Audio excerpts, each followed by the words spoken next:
Hello friends, आज हम लोग बीपीएससी में पूछे गए जितने भी एंशियंट हिस्ट्री के प्रश्न हैं उन तमाम प्रश्नों को वीडियो के माध्यम से आप लोगों तक पहुंचा रहा हूं। तो चलिए स्टार्ट करते हैं। विश्व का पहला गणतंत्र वैशाली में किसके द्वारा स्थापित किया गया? ए मौर्य, बी नंद, सी गुप्त और डी लिच्छवी। तो इसका सही आंसर होगा डी लिच्छवी। ठीक है, नेक्स्ट हम लोग देखते हैं मगध की प्रारंभिक राजधानी कौन सी थी? ए पाटलिपुत्र, बी वैशाली, सी राजगिरी और डी चंपा। तो इसका सही आंसर क्या हो जाएगा? सी यानी राजगिरी। ठीक है, नेक्स्ट हम लोग देखते हैं अजातशत्रु के वंश का नाम क्या था? ए मौर्य, बी हर्यक, सी नंद, डी गुप्त। तो इसका सही आंसर होगा बी हर्यक, यानी इसका सही आंसर क्या होगा?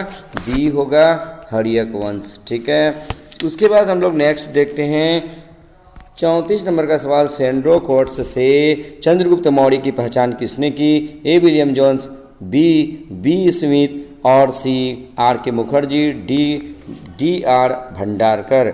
तो इसका सही आंसर होगा ए विलियम जोन्स। इसका सही आंसर क्या होगा? ए विलियम जोन्स होगा। ठीक है, नेक्स्ट सवाल हम लोग देखते हैं ब्राह्मी लिपि को सर्वप्रथम किसने पढ़ा? ए कनिंघम, बी एच दानी, सी ब्यूलर और डी जेम्स प्रिंसेप। तो इसका सही आंसर होगा डी जेम्स प्रिंसेप। कब पढ़ा था? 1837 ईस्वी में पढ़ा था। नेक्स्ट हम लोग देखते हैं मेगास्थनीज की पुस्तक का नाम क्या है? ए अर्थशास्त्र, बी ऋग्वेद, सी पुराण, डी इंडिका। तो इसका सही आंसर क्या होगा? इसका सही आंसर होगा डी इंडिका। इसका सही आंसर क्या होगा? डी होगा इंडिका। नेक्स्ट हम लोग देखते हैं इंडिका का लेखक कौन था? ए विष्णुगुप्त, बी मेगास्थनीज, सी डायामेचस और डी प्लिनी। तो इसका सही आंसर होगा मेगास्थनीज, यानी बी नंबर ऑप्शन बिल्कुल सही है। उसके बाद हम लोग देखते हैं मेगास्थनीज दूत था ए सेल्यूकस का, बी सिकंदर का, सी डेरियस का और डी यूनानियों का। तो इसका सही आंसर क्या होगा? ए सेल्यूकस निकेटर का दूत था, यानी इसका सही उत्तर होगा ए। उसके बाद हम लोग देखते हैं अंतिम मौर्य सम्राट था ए जालौक, बी अवंती वर्मा, सी नंदीवर्धन, डी बृहद्रथ। तो इसका सही आंसर क्या होगा? बृहद्रथ, यानी अंतिम मौर्य सम्राट कौन था? बृहद्रथ। ये 48 से 52वां बीपीएससी में पूछा गया क्वेश्चन है। ठीक है, नेक्स्ट हम लोग देखते हैं किस अभिलेख में रुद्रदामन प्रथम की विभिन्न उपलब्धियां वर्णित है? ए जूनागढ़, बी भित्री, सी नासिक और डी सांची। तो इसका सही आंसर होगा जूनागढ़। इसका सही आंसर क्या होगा? जूनागढ़, यानी ऑप्शन नंबर ए बिल्कुल सही है। उसके बाद 41 नंबर निम्नलिखित राजाओं में से किसका जैन धर्म के प्रति भारी झुकाव था? ए दशरथ, बी बृहद्रथ, सी खारवेल और डी होविस्क। तो इसका सही आंसर होगा सी खारवेल। नेक्स्ट हम लोग देखते हैं प्राचीन भारत का नेपोलियन किसे कहा जाता है? ए चंद्रगुप्त मौर्य, बी पुष्यगुप्त, पुष्यमित्र और सी कनिष्क, डी समुद्रगुप्त। तो इसका सही आंसर होगा समुद्रगुप्त। इसका सही आंसर क्या होगा? समुद्रगुप्त, यानी ऑप्शन नंबर डी बिल्कुल सही है। नेक्स्ट हम लोग देखते हैं गुप्त सम्राट जिसने हुनों को पराजित किया था वो कौन थे? ए समुद्रगुप्त, बी चंद्रगुप्त द्वितीय, सी स्कंदगुप्त, डी रामगुप्त। इसका सही आंसर होगा सी, यानी स्कंदगुप्त। इसका सही आंसर है आप क्या होगा? सी सही होगा। नेक्स्ट देखिएगा किस प्रकार की भूमि को अप्रहत कहा जाता था? ए बिना जुती हुई जंगली भूमि, बी सिंचित भूमि, सी घने जंगल वाली भूमि, डी जुती हुई भूमि और ई उपयुक्त में से कोई नहीं, उपयुक्त में से एक से अधिक। तो इसका सही आंसर क्या होगा? इसका सही आंसर होगा ए बिना जुती हुई जंगली भूमि। ठीक है, नेक्स्ट देखिएगा चीनी यात्री सुंग यून ने भारत की यात्रा की थी। ए 515 ईस्वी से 520 ईस्वी, बी 525 से 529 ईस्वी और सी 545 से 522 ईस्वी, डी 592 से 597 ईस्वी। तो इसका सही आंसर होगा ए, यानी इसका सही आंसर क्या होगा? ए 515 से 520 ईस्वी। नेक्स्ट देखिएगा हर्षवर्धन के शासनकाल में किस चीनी यात्री ने भारत की यात्रा की थी? ए फायान, बी ह्वेनसांग, सी त्सिंग, डी तारानाथ। तो इसका सही आंसर होगा ह्वेनसांग। इसका सही आंसर क्या होगा? ह्वेनसांग होगा, यानी ह्वेनसांग CU की। ठीक है, नेक्स्ट देखिएगा कलहन की पुस्तक का नाम क्या है। ये अर्थशास्त्र, बी एन डी का, सी पुराण, डी राज तरंगिणी। तो इसका सही आंसर होगा डी राज तरंगिणी। इसका सही आंसर क्या होगा, डी होगा, यानी कलहन की पुस्तक के लेखक राज तरंगिणी। ठीक है, कलहन की पुस्तक का नाम क्या है, राज तरंगिणी है। इसमें कश्मीर के इतिहास के बारे में जानकारी दिया हुआ है। नेक्स्ट हम लोग देखते हैं ओदंतपुर शिक्षा केंद्र निम्न में से किस राज्य में अवस्थित था। ए बंगाल, बी बिहार, सी गुजरात और डी तमिलनाडु। तो इसका सही आंसर होगा बी बिहार में है। नेक्स्ट देखते हैं कर्नाट वंश का संस्थापक कौन सा था। ए नान्यदेव, बी नरसिंहदेव, सी विजयदेव और डी हरिदेव। तो इसका सही आंसर क्या होगा, नान्यदेव। नेक्स्ट देखते हैं कर्नाट वंश का अंतिम शासक कौन था। ए हरि सिंह, बी राम सिंह, सी मती सिंह, डी श्याम सिंह। तो इसका सही आंसर क्या होगा, ए हरि सिंह। नेक्स्ट देखिएगा किस काल में अछूत की अवधारणा स्पष्ट रूप से उद्धृत हुई थी। ए ऋग्वेदिक काल में, उत्तर वैदिक काल में, उत्तर गुप्त काल में, धर्मशास्त्र के समय। तो इसका सही आंसर होगा डी धर्मशास्त्र के समय। ठीक है, नेक्स्ट देखिएगा कनिष्क के शासनकाल में बौद्ध धर्म किस नगर में आयोजित की गई थी। ए मगध, बी पाटलिपुत्र, सी कश्मीर, डी राजगृह। तो इसका सही आंसर क्या होगा, इसका सही आंसर होगा सी कश्मीर। कुंडलवन कश्मीर में आयोजित की गई थी। नेक्स्ट हम लोग देखते हैं भगवान बुद्ध के महापरिनिर्वाण के बाद पहली बौद्ध संगीति हुई थी। ए राजगृह में या राजगीर में, बी गया में, सी पाटलिपुत्र में, डी वैशाली में। तो इसका सही आंसर होगा ए राजगृह में या राजगीर में। नेक्स्ट बुद्ध के जीवन की 4 महत्वपूर्ण घटनाओं और उनसे संबद्ध 4 स्थानों का नीचे उल्लेख है। यह 2 स्तंभ 1 एवं 2 में अंकित है, आपको इसका सुमेल करना है। एक, जन्म कहाँ पे हुआ था, लुम्बिनी में। ज्ञान प्राप्ति बोध गया में। प्रथम प्रवचन सारनाथ में। निधन कुशीनगर में। तो इसका सही आंसर क्या होगा, सी होगा। ठीक है, इसका सही आंसर क्या होगा, सी। नेक्स्ट हम लोग देखते हैं गौतम बुद्ध को एक देवता का स्थान किस राजा के युग में प्राप्त हुआ। ए अशोक, बी कनिष्क, सी चंद्रगुप्त, विक्रमादित्य और डी हर्ष। तो इसका सही आंसर होगा बी कनिष्क के समय में, यानी बी आंसर सही है। उसके बाद देखिए ईसा पूर्व 6वीं सदी में विश्व की प्रथम गणतात्मक व्यवस्था कहाँ थी। ए वैशाली, बी एथेंस, सी स्पार्टा, डी पाटलिपुत्र। तो इसका सही आंसर होगा ए वैशाली के अंदर। कहाँ पे था, वैशाली में। उसके बाद देखिए 16 महाजनपदों की सूची उपलब्ध है। महाभारत में, अंगुत्तर निकाय में, छांदोग्योपनिषद में, संयुक्त निकाय में। तो इसका सही आंसर होगा बी अंगुत्तर निकाय में। कहाँ पे, अंगुत्तर निकाय में। नालंदा विश्वविद्यालय का स्थापना का युग है। ए मौर्य, बी कुषाण, सी गुप्त और डी पाल। ठीक है, तो इसका सही आंसर क्या होगा, सी गुप्त। दर्शन।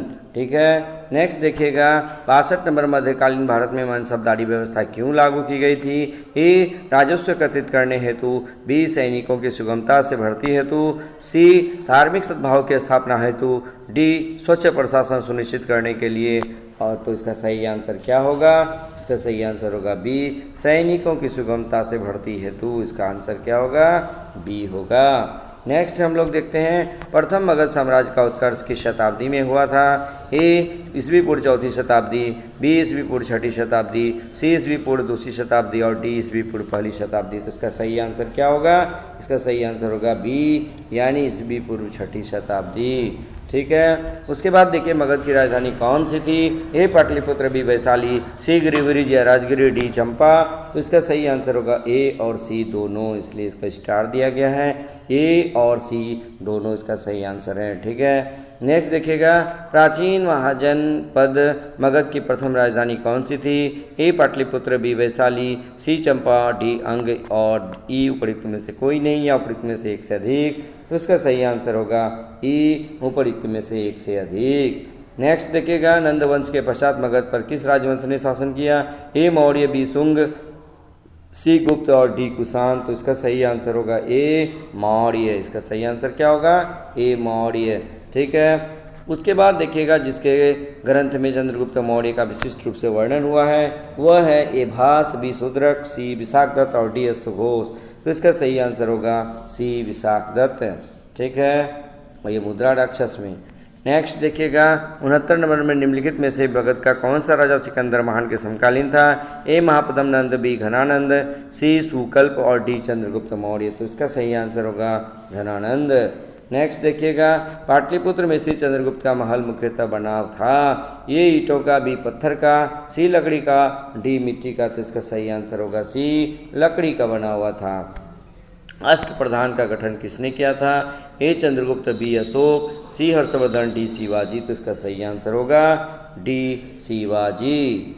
नेक्स्ट देखिएगा निम्नलिखित में से किस मौर्य राजा ने दक्कन की विजय प्राप्त की थी? ए अशोक, बी चंद्रगुप्त, सी बिंदुसार, डी कुणाल।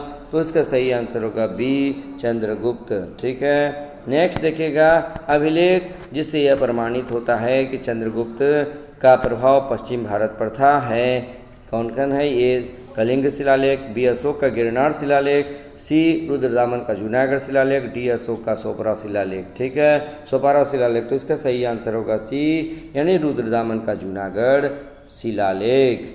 ठीक है। नेक्स्ट देखिएगा निम्न में कौन सा क्षेत्र अशोक के साम्राज्य में सम्मिलित नहीं था? ए अफगानिस्तान, बी बिहार, सी श्रीलंका, डी कलिंग।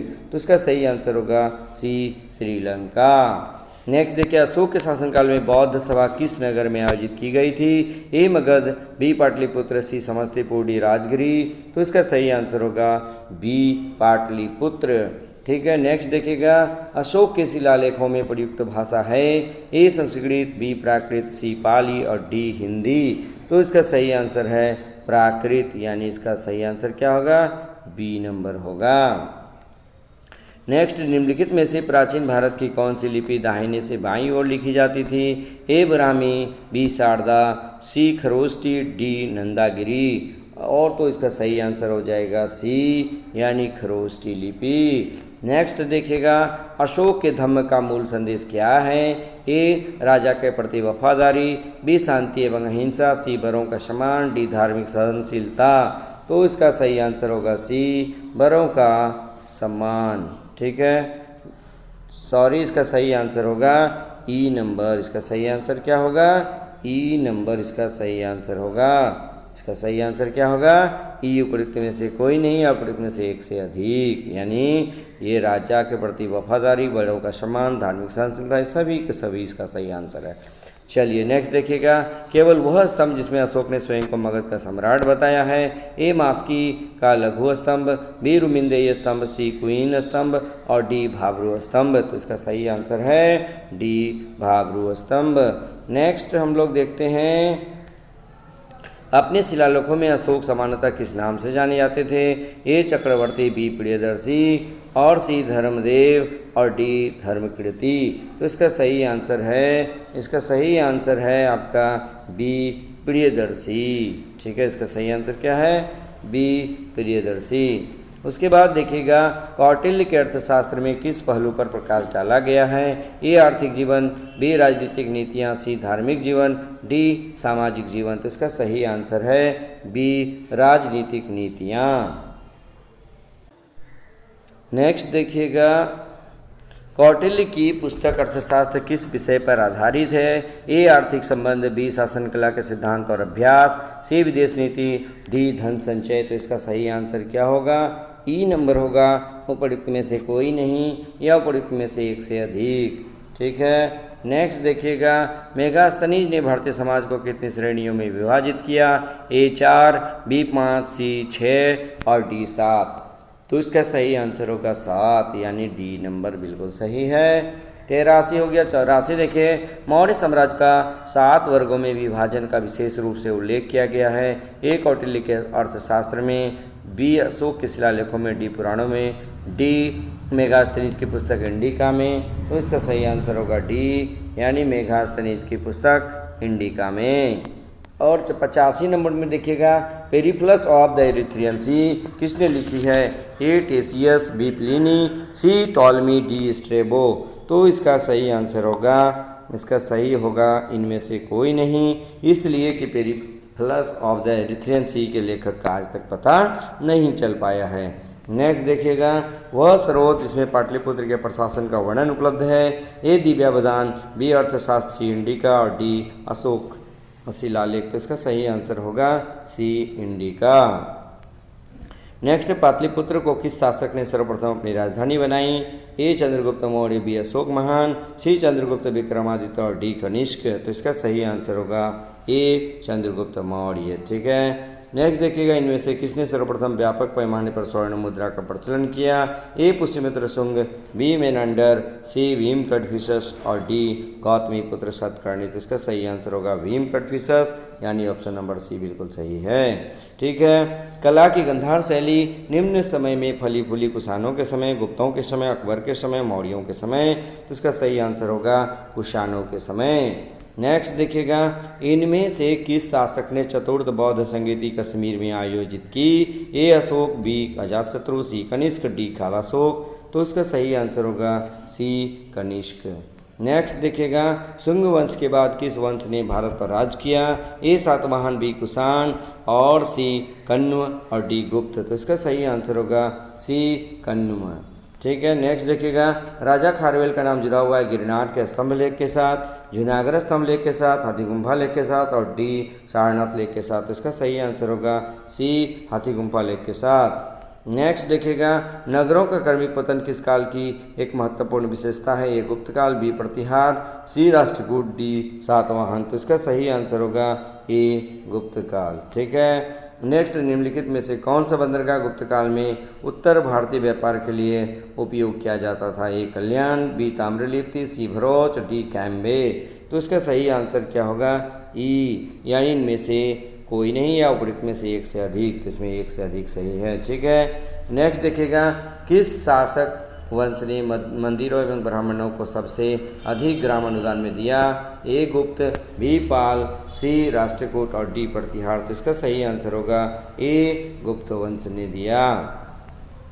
नेक्स्ट, गुप्त युग में भूमि राजस्व की दर क्या थी? ए उपज का चौथा भाग, बी उपज का छठा भाग, सी उपज का आठवां भाग, डी उपज का आधा भाग। तो इसका सही आंसर होगा बी उपज का छठा भाग, यानी इसका सही आंसर बी होगा। नेक्स्ट, भागवत संप्रदाय के विकास में किसकी देन अत्यधिक थी? ए पार्थियन, बी हिंद यूनानी लोग, सी कुषाण, डी गुप्त। तो इसका सही आंसर होगा डी गुप्त, यानी इसका सही आंसर क्या होगा? डी होगा। इनमें से किसने पहली बार यह व्याख्या की थी कि पृथ्वी के अपनी धुरी पर घूमने के कारण पृथ्वी सूर्योदय एवं सूर्यास्त होता है? पृथ्वी के अपनी धुरी पर घूमने के कारण प्रतिदिन सूर्योदय एवं सूर्यास्त होता है। तो इसका सही आंसर होगा ये आर्यभट्ट। ठीक है। नेक्स्ट देखिएगा, इनमें से कौन गुप्त काल में औषधि के क्षेत्र में अपने कार्य के लिए जाने जाते हैं? तो सुश्रुत, सौमिला, शूद्रक, शौनक। तो इसमें से क्या होगा? ई, उपयुक्त में से कोई नहीं या उपयुक्त में से एक से अधिक। नेक्स्ट देखिएगा, चीनी यात्री ह्वेनसांग ने किस विश्वविद्यालय में अध्ययन किया था? ए तक्षशिला, बी विक्रमशिला, सी मगध और डी नालंदा। तो इसका सही आंसर होगा डी नालंदा। नेक्स्ट, ह्वेनसांग की भारत में यात्रा के समय सूती कपड़ों के उत्पादन के लिए सबसे प्रसिद्ध नगर था? तो इसका सही आंसर होगा बी मथुरा था। कौन था? मथुरा।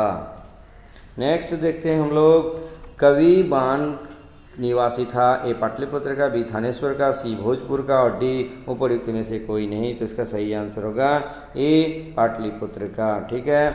चीनी यात्री इत्सिंग ने बिहार का भ्रमण किया था, कब किया था? तो 405 ईस्वी, 635 ईस्वी और सी 637 ईस्वी में और डी इनमें से कोई नहीं। तो इसका सही आंसर होगा डी, इनमें से कोई नहीं। नेक्स्ट देखिए, प्रसिद्ध चीनी यात्री फाहियान ने किसके शासनकाल में भारत की यात्रा की? तो इसका सही आंसर क्या होगा? ऑप्शन देखिए, चंद्रगुप्त वन, चंद्रगुप्त द्वितीय, सी रामगुप्त और डी श्रीगुप्त। तो इसका सही आंसर होगा बी चंद्रगुप्त द्वितीय। ठीक है। नालंदा विश्वविद्यालय के संस्थापक कौन थे? ए चंद्रगुप्त विक्रमादित्य, कुमारगुप्त, सी धर्मपाल और पुष्यगुप्त। तो इसका सही आंसर होगा बी, यानी कुमारगुप्त। 6 नंबर देखिए, 106 नंबर, ताम्रपत्र लेख दर्शाते हैं कि प्राचीन काल में बिहार के राजाओं का संपर्क था? बर्मा से, बी थाईलैंड से, सी कंबोडिया से, डी जावा सुमात्रा से। तो इसका सही आंसर होगा डी जावा सुमात्रा से। ठीक है। नेक्स्ट देखते हैं, सुवर्ण भूमि का वह राजा कौन था जिसने नालंदा में एक बौद्ध विहार की स्थापना की तथा उसके रख रखाव हेतु अपने दूत द्वारा देवपाल से 5 गांव दान में देने के लिए प्रार्थना की थी? तो इसका सही आंसर धर्मेंद्र, संग्राम धनंजय, बालपुत्र देव, चूड़ामणि वर्मन। तो इसका सही आंसर होगा सी, बालपुत्र देव। नेक्स्ट देखिए, नालंदा विश्वविद्यालय के विनाश का कारण था। ए मुसलमान, बी कुषाण, सी सिथियंस और डी मुगल। तो इसका सही आंसर होगा ए मुसलमान। ठीक है। नेक्स्ट, खजुराहो मंदिर स्थापत्य के निर्माण में सहयोगी थे। ए चंदेल, बी गुर्जर प्रतिहार, सी चहमान, डी परमार। तो इसका सही आंसर होगा ए चंदेल। ठीक है। नेक्स्ट देखिए, विक्रमशिला शिक्षा केंद्र के संस्थापक का नाम। ए देवपाल, बी धर्मपाल और सी नयनपाल और डी नरेंद्रपाल। तो इसका सही आंसर होगा बी धर्मपाल। ठीक है। नेक्स्ट देखिएगा, निम्नलिखित राजवंशों में किसका उल्लेख संगम साहित्य में नहीं हुआ है। ए कदम्ब, बी चेर, सी चोल और डी पांड्य। तो इसका सही आंसर होगा ए कदम्ब। ठीक है। 11 नंबर हो गया। 112 नंबर देखिए, संगम युग में उरैयूर किसके लिए विख्यात था। ए मसालों के व्यापार का महत्वपूर्ण केंद्र, बी कपास के व्यापार का महत्वपूर्ण केंद्र, सी विदेश व्यापार का महत्वपूर्ण व्यापारिक केंद्र और डी आंतरिक व्यापार का महत्वपूर्ण केंद्र। तो इसका सही आंसर होगा बी, कपास के व्यापार का महत्वपूर्ण केंद्र। नेक्स्ट देखिए, मुद्रा राक्षस के लेखक कौन हैं। तो इसका लेखक है विशाख दत्त। ठीक है। नेक्स्ट देखिएगा, पृथ्वीराज रासो के लेखक कौन हैं। तो इसके लेखक है चंद्रवरदाई। नेक्स्ट देखिएगा, स्वप्न वासव दत्ता के लेखक कौन हैं। तो इसका लेखक है भास। ठीक है। उसके बाद कुमार संभव महाकाव्य किस कवि ने लिखा है। तो इसका सही आंसर होगा डी, कालिदास ने लिखा है। ठीक है। नेक्स्ट, उस स्रोत का नाम बताइए जो प्राचीन भारत के व्यापारिक मार्गों पर मौन है। ए संगम साहित्य, बी मिलिंदपन हो, सी जातक कहानियाँ, डी उपयुक्त सभी। तो इसका सही आंसर होगा मिलिंदपन हो। हर्षचरित नामक पुस्तक के लेखक कौन हैं। तो वान भट्ट हैं। ठीक है। नेक्स्ट देखिए, चोल काल किसके लिए प्रसिद्ध था। तो इसका सही आंसर होगा ग्राम पंचायत। इसका सही आंसर क्या होगा, ए ग्राम पंचायत। उसके बाद कौन सा मध्यकालीन भारतीय साम्राज्य व्यापार स्तर पर स्थानीय स्वशासन के लिए प्रसिद्ध था। तो स्थानीय स्वशासन के लिए चोल काल प्रसिद्ध था। ठीक है। नेक्स्ट हम लोग देखते हैं, दक्षिण भारत के मंदिरों के आकर्षक द्वार क्या कहलाते हैं। तो इसका सही आंसर होगा गोपुरम। ठीक है। तो इस प्रकार हम लोग आज एंशियंट हिस्ट्री के जितने भी प्रश्न 38वीं बीपीएससी से 66वीं बीपीएससी तक पूछा गया है, उन तमाम को एक ही वीडियो के माध्यम से देख लिए। ठीक है। बस आज के वीडियो में इतना ही। धन्यवाद।